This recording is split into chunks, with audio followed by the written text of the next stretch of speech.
Hi there, my name is Ron Rogers, and I'm going to tell you about a B-1 test mission out at Edwards in the late 70s, where I was the chase pilot.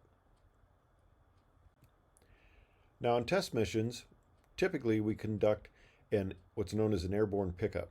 Now, if you're dealing with chasing a fighter aircraft, there's enough space on the runway out at Edwards where you'll line up together. The test aircraft will take off. You'll release brakes at about 7 seconds later and follow them. And you can usually get into position fairly quickly to observe the aircraft.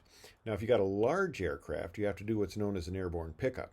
That's where you take off first, you circle back around, and you call for the test aircraft to power up, and then you call brake release, and you time this so that you will be in position just as the aircraft is lifting off, so you can observe the gear and flap retraction. In this case, they're using an F-111, and he's just a little bit forward and a little bit wider than we typically like, but he is a large aircraft. Now, the one thing about the B-1 is the burners are extremely impressive.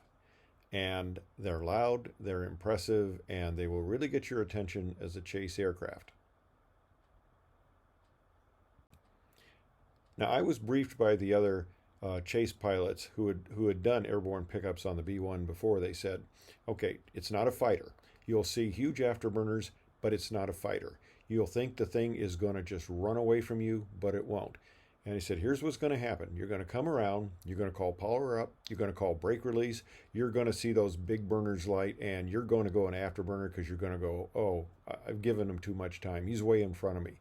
And then they told me, he says, then what you'll see is that, no, he's not accelerating all that fast. So you'll pull the power back to idle and make sure you don't get too slow so you don't, auger it in the dirt next to it. And he says, most likely, you'll come up and you'll make the pickup in idle power next to the aircraft. And of course, then you'll bring power up really quickly to stay with him.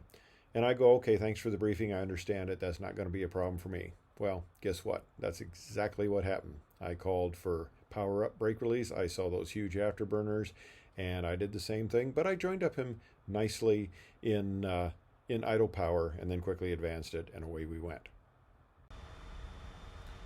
Now, almost all test missions require the use of a chase aircraft, and it was one of my jobs when I was officer in charge of current operations was to juggle the test missions, the chase aircraft, the ranges, and all sorts of issues. So, chase aircraft required, and we had to juggle to make sure we had one. If there wasn't a chase aircraft, the mission didn't go.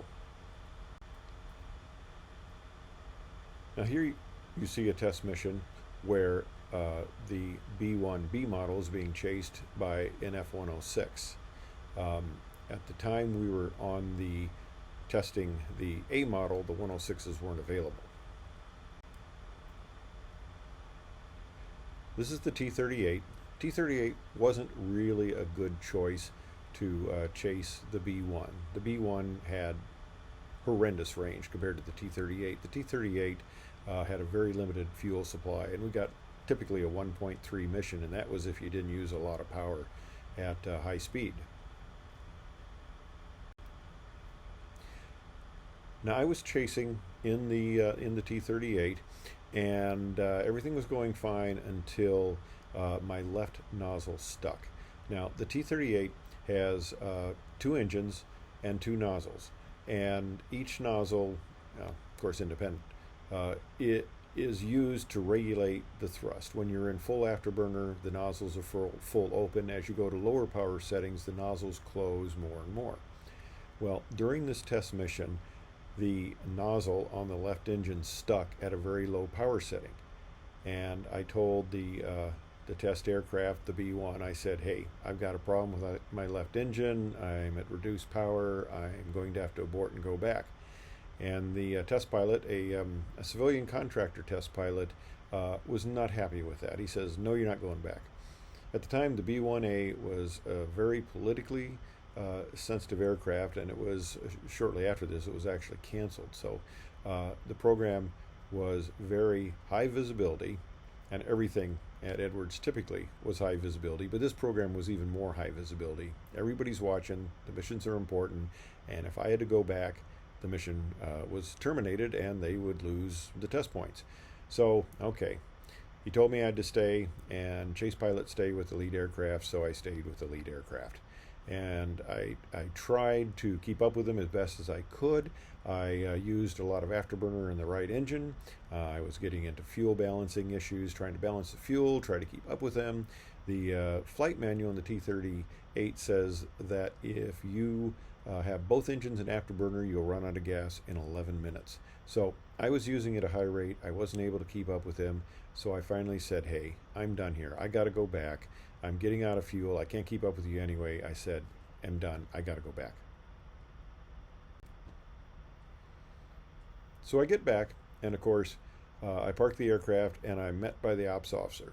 Now, all the communications are monitored, and he happened to be listening to this, and he comes out, and he chews me out basically for having a aircraft with a bad engine. It was only operable to low power setting, and I didn't elect to abort the mission and come back. So I got in trouble for staying with the test mission, and I got in trouble for leaving the test mission. So it's one of those cases where you're damned if you do, and you're damned if you don't. Thanks for listening.